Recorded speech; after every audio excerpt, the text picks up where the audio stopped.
are equal around the map for match number 4. This is going to be very, very interesting situation, especially for the teams that don't have their heads above the water quite yet. This is a do or die situation, especially as the teams they only have 1 point or 0 points. But flight path, coming to the southern side of Kameshki all the way down to Primosk.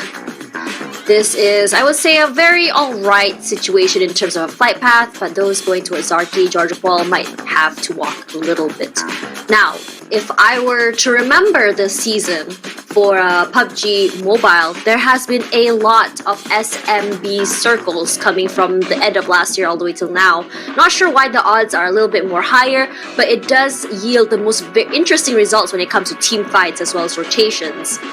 But for most of these teams, I'm really curious to see which team will be having their first skirmish early.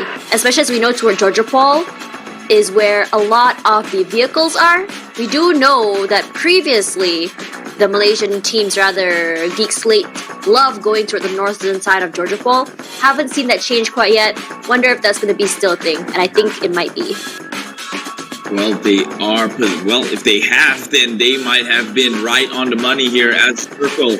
Shooting range being in the center of Saverny, which is a drop spot that they are not foreign to. I've seen Malaysian teams playing on the top side, but hold my thought here because Myanmar come in contact with Cambodia. Boy Sean gets the first blood, takes down West, and well, that would be Smile to join the list here. 2 members down from this Myanmaran squad so early into the game, they barely have anything to shoot back with, and so they might just have to count the eggs in their baskets and call their exits here. Now, one thing I like about Arangel is because this map is so age-old, it's pretty much ancient at this point. You know, you can pretty much tell which teams are feeling the heat, right? Which teams are confident based on the drop spot itself, and it is shown as well if you notice the map just now during the flight path of Vietnam dropping onto Yasnaya Poliana. We know that there's a bunch of loot there, but people just seem to avoid that place because you'll have to fight to it, and it's just not beneficial to go out that early for a whole bunch of loot. And so for teams who drops into Pochinki, Yasnaya Poliana, you know they're here to fight. Oh yeah, but sometimes it's a high risk situation where you're kind of like, you know what, let's just go into this very dense area, and we might get lucky and no one drops there. And you know, that's sort of like the case, and I feel like we always see that often happen in Miramar as well, Los Leones area rather, where I would say like, oh, why is everyone avoiding that area? No one drops there because everyone's just too scared. Now, if you look at the bottom 3 here, it's going to be Brunei, as well as TLS and Thailand at the bottom 3. And it's honestly shocking, right? Because when you look at Thailand, we think firepower. We think one of the oldest, I would say, legacy firepowers here in Southeast Asia. But clearly, I mean, as we had our discussion pre-game earlier, we did say that Thailand is one of those teams that they do take a while to really figure it out, get that information and learn from mistakes. But, you know, clearly, we don't have that time. These teams don't have that time, and they have to really figure it out. Now, if we saw the kill feed just now, Myanmar, too, lost 2 players already so very early. And Cambodia, once again, with the opening. And I think that it's been happening way too many maps where they're always the first to get that first blood. Yeah, they are one of those teams who love sharing a compound.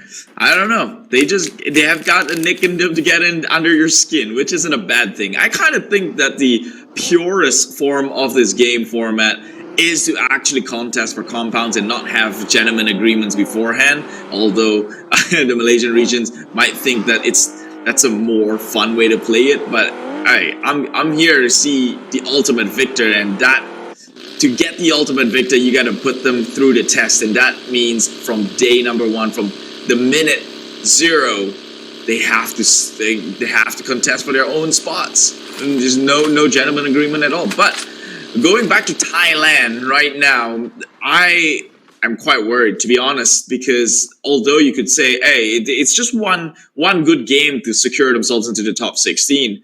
If you look at both these teams, they're not very far away from the bottom itself.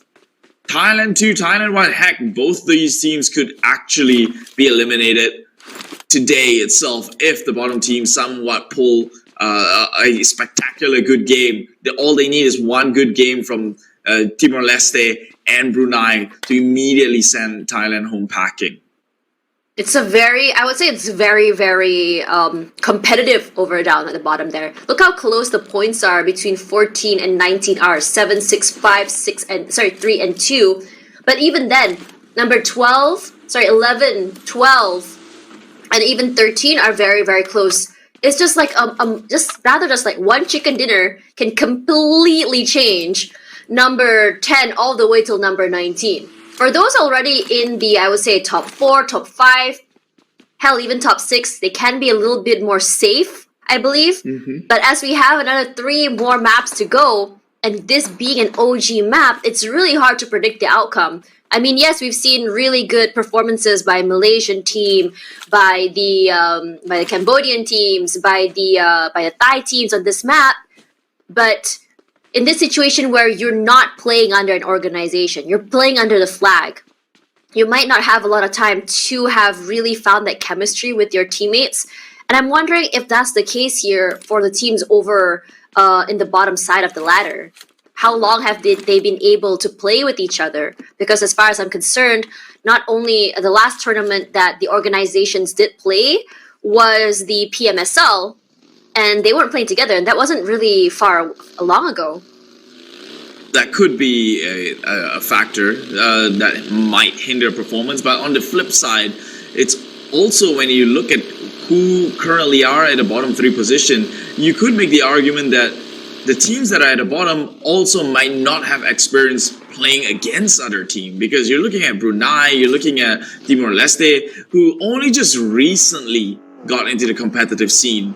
So on hindsight, you could say they don't have the chemistry because they're playing with each other. On the other side, we could also say this is their rare occasion where they actually play with people outside from the region rather than their own. So there's so many factors into it, but this is the love for PUBG Mobile. It's a lot more RNG than people think as well. The luck of the circle comes into play, the luck of the loots that you get, and you just don't know what rotations might happen. You can play 2 maps of the same time twice and you won't get the same outcome.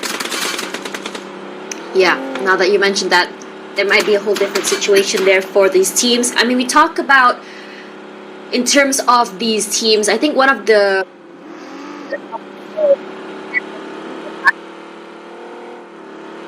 that players who have not played on the big stage do tend to buckle underneath pressure, not able to perform properly. And this is something that they need to do. I mean, they just need to be able to play on the big stage a lot longer. But we have our eyes on the Malaysia 1 team, where they're playing gatekeepers here, trying to catch anyone trying to rotate from SMB all the way up to the mainland. And they're very happy to do so. They want to be able to catch any stragglers, and they're okay to tank. If you look at their resources, they have a lot to be disposed of. But I think for Malaysia 1, their idea is to be able to get as many players as possible unsuspecting, and that will be 1 player from Timor Leste. There's still 1 more. It's going to be William. His teammate is going to try to reposition and try to pick him up. But it's going to be very, very hard with the blue zone, as well as the pressure put in by Mika here. He's going to say, I'm out of here, but does eventually go down.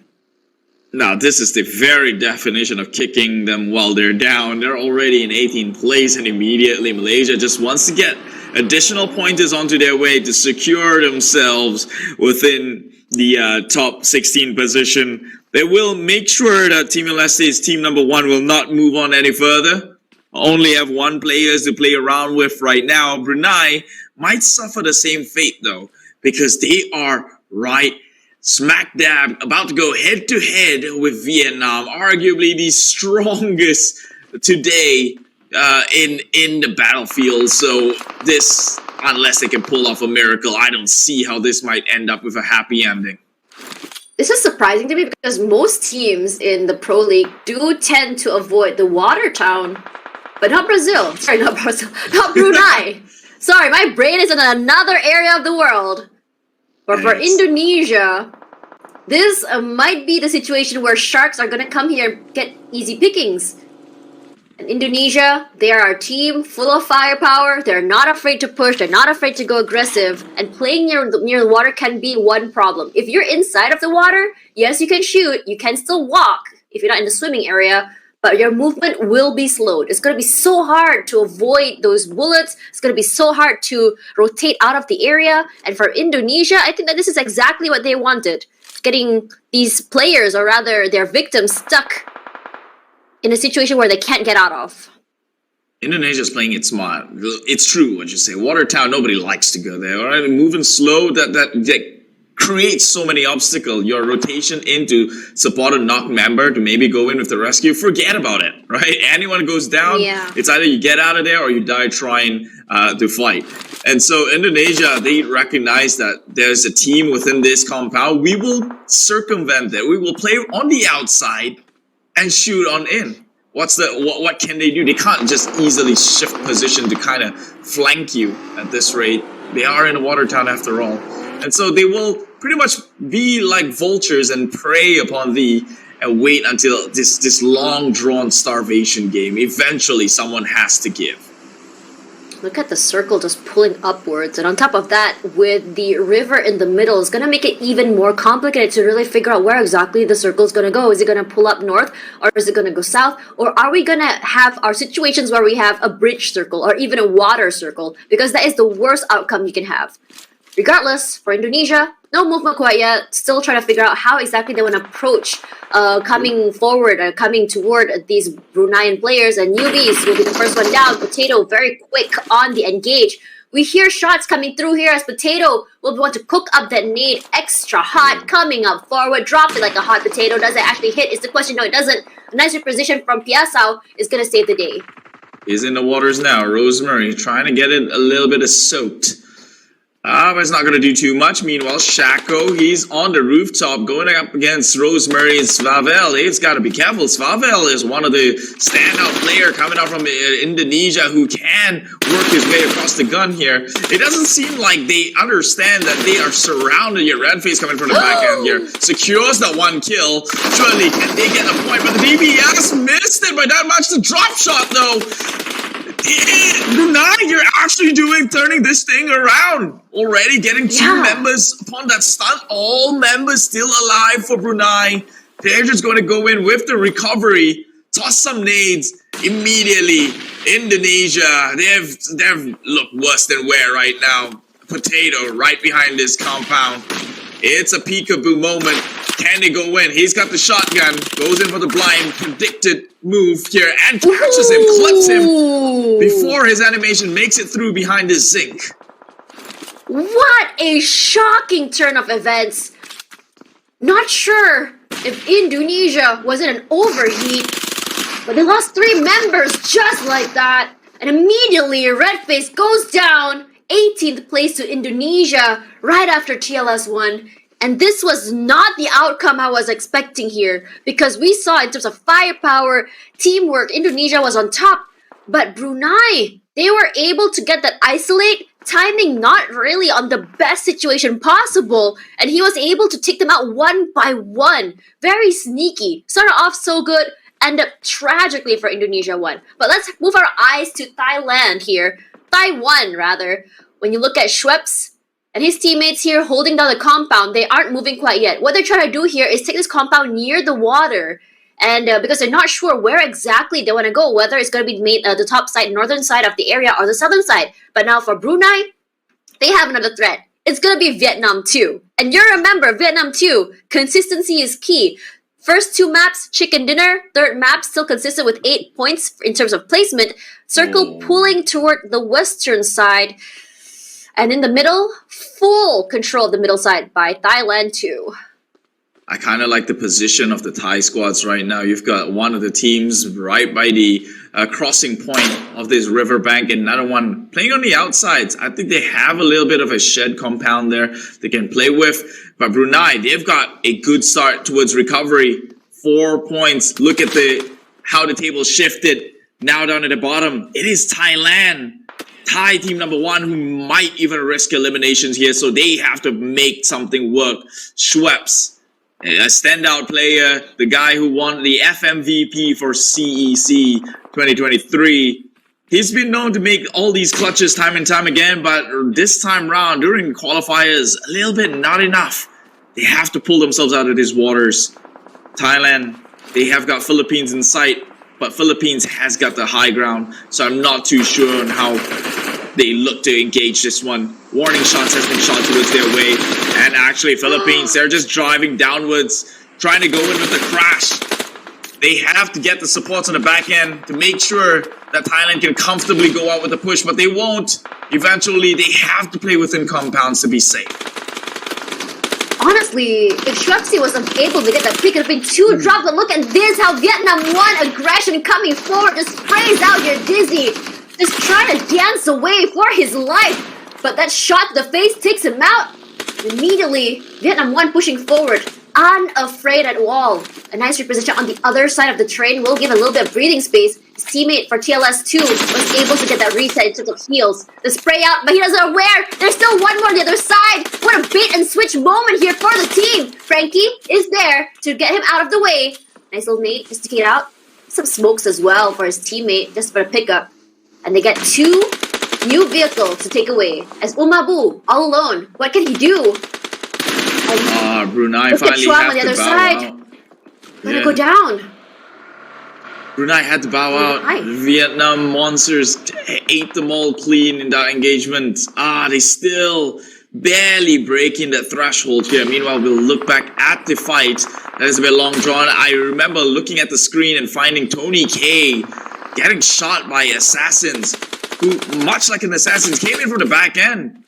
Thailand was not equipped to deal with that. They were looking at Philippines, and now they've got another trouble in hand. They will try and fend this one off, though. Molotovs toss them forward. Schweppes holding this position right by the corner. Nothing too lethal yet, but Newsy understands the assignment. They have to take over this bigger house. They have to push into Laos in order to set themselves up for a more a winnable fight against Philippines. Stone on the outside, ready to give his teammate some cover if he needs to. These smokes give a little bit of space for them. This 3-way fight is not doing any of these teams any favors other than Cambodia. They're all out of the way. But here's Laos too, putting a lot of pressure onto Vietnam. Technically still very safe, hidden between those 2 rocks. They do have all the cover they need to come forward. But in the middle of the water, you can see Cambodia 1, but look at Laos 2. They're fishing, they're shooting out the Cambodian teams who's into the circle. Laos just trying to get those picks. A little bit hard to see when they dive downwards. He gets 1 more. It's those really, really good picks as Laos 2, 5 eliminations in the pocket. There's still 1 more player to worry about, but they're not worried. They have all the eliminations they need. Uzi, let's get picked off here by Jumper, and then immediately, by Philippines. And Philippines still spraying on the outside. Thailand stuck inside a small little compound. It's so hard for them to move. Philippines and Laos just really choking the Thai team inside of this compound. They're stuck within a 3-way standoff here with Thailand being the meat between the buns. They are taking so much here. I'm not even sure if they can make this one out alive unless Laos decides to focus their attention onto the Philippines. It seems no way this Thai team's making it out, which is kind of tragic, seeing as though after this map there'll be only 2 Erangels to play on with. Perhaps we could see 1 Thai team make it out into the grand finals instead.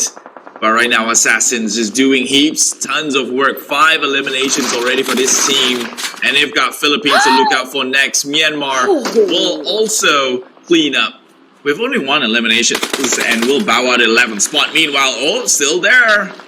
1 member of Thailand, Schweppes, kills the Assassins. It's really hard for Laos to really break into the circle, so what they're trying to do here is use their vehicle to launch into the water and just swim out.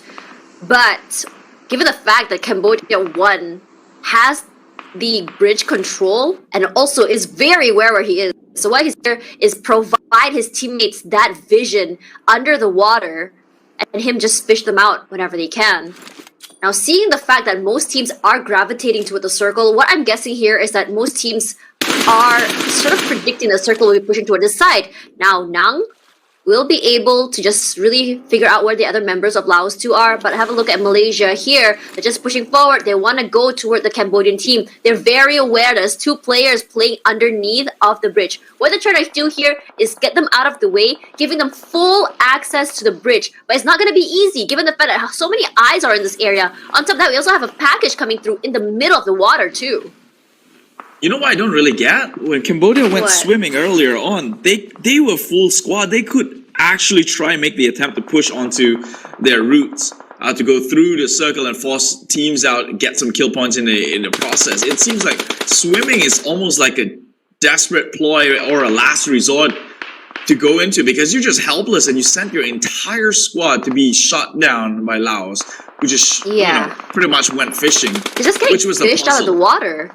Yeah, and I think that because what Cambodia was trying to do here was hold the bridge, unfortunately they got displaced because so many teams were shooting toward them. And look at that, Lobusta out of the way by Cambodia 1. And which is exactly what they're trying to do. They were trying to become the bridge trolls, take care of this area. But because they got displaced, they had to go fishing, probably fell off the area, and they just shot down.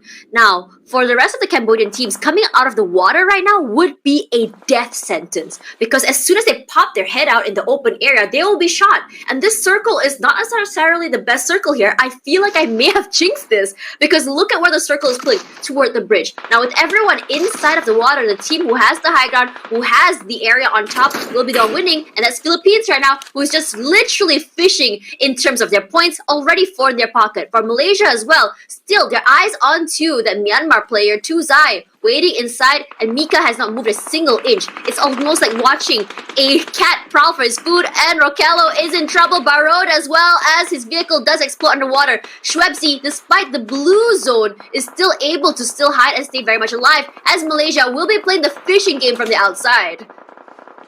This is going to be a Thai chicken dinner, that's for sure. They've got compound there within circles. They have their whole bank covered. Their only potential contenders would most likely be Malaysia, who is on the other side of the bridge. But that all falls down to the luck of the circle and see which direction does it close into. Meanwhile, Vietnam, I think he kind of have an idea in where Schweppes might have been. Shot him a little bit there. But Beer 11, look at this Thai team.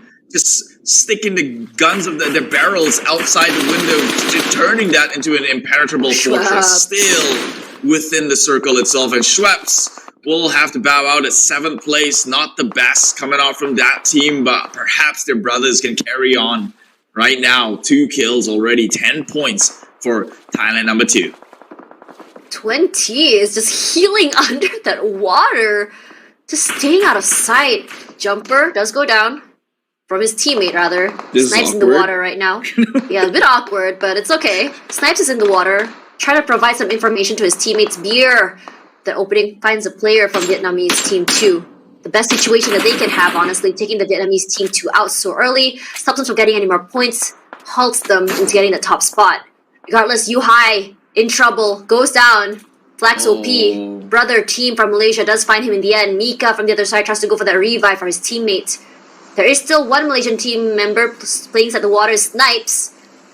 I'm not sure if he's actually spotted out Cam. Yes, he does. Spots out Cambodia, just sprays. Easy, still very healthy. Fortunately, none of those bullets is going to be hitting. A little bit of smoke just to give it a little bit of space for him to breathe. Trying to play on the other side. Unfortunately, falls down in the water. Trying to find that nice angle to play with, but Easy is just not going to go down. His name may be Easy, but for him, killing him is going to be very, very hard. But here's Thai Team 2. Beating up his teammates. Trying to scout out for kills. Nothing quite just yet happening. And seems like 2/3, half the Malaysian team is just swimming at this point. Thai, they are the ones who needs to be addressed here. They have every lead up to this point right now. The circle is on their side, the compound's on their side. You could say they got a little bit lucky, and this could be the game's way, the divine intervention in making sure that the Thailand team has a representative over. But it's too soon to count the eggs in a basket. Malaysia has got 2 within this top 5 position. Immediately, Thailand going on the offensive. He's got people positioned for on the flank side, and Malaysia is going to be shooting each other out of sight here. only one shall live. And if you look at the map currently, the only one undercover is Thailand. Malaysia and all the other teams will have to play against each other. Thailand can literally just sit back and relax and just defend their fort and eventually fight the last man standing. It's going to be very hard, but it does determine whether or not the Thai teams will have to move away and the circle will be favoring them, pulling toward them. And on top of that, they have the compound too. Snipes, just like his name, takes out easy, finally. Took a long time for them to really figure it out. Now for the two teams here from Malaysia, they are kind of displaced. But the sprays come out here from Thailand too, firing a lot of bullets to the Malaysia 2 team. Echo sustaining a lot of damage here.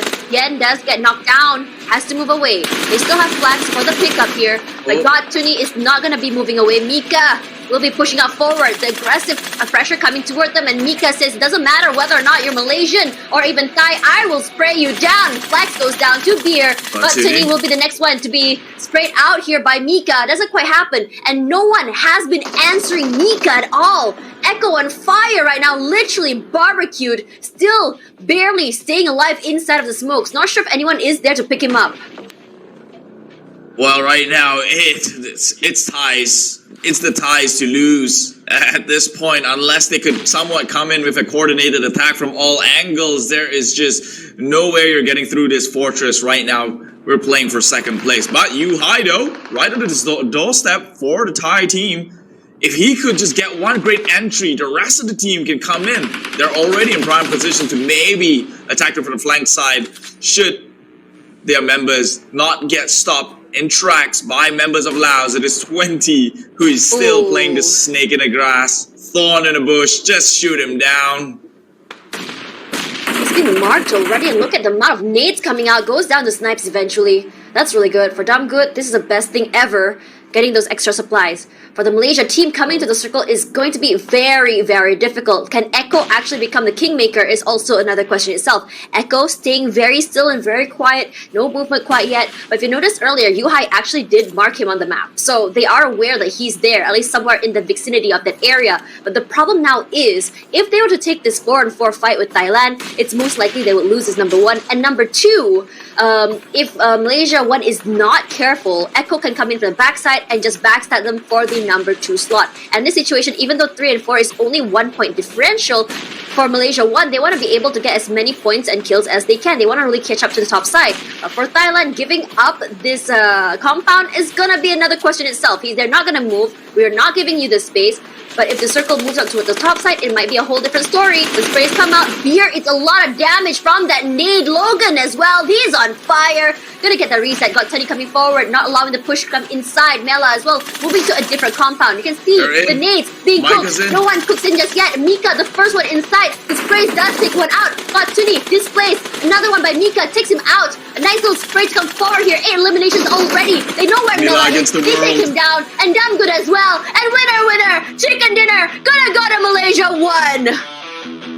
How did they even win this one? I had a third scenario in mind, and that is if one team from the back end actually takes a member off, but they did not need external intervention. All they had was a Molotov in hand, and that was all it took.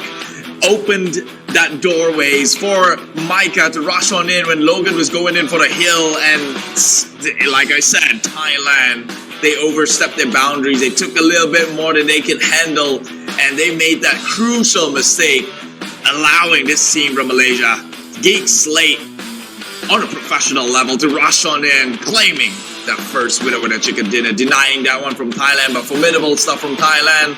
They're gonna be kicking themselves in the foot, if I say so myself. I'm shocked because of how on earth was Mika was able to breach that compound. He was all the way on the outside, came in undetected at all.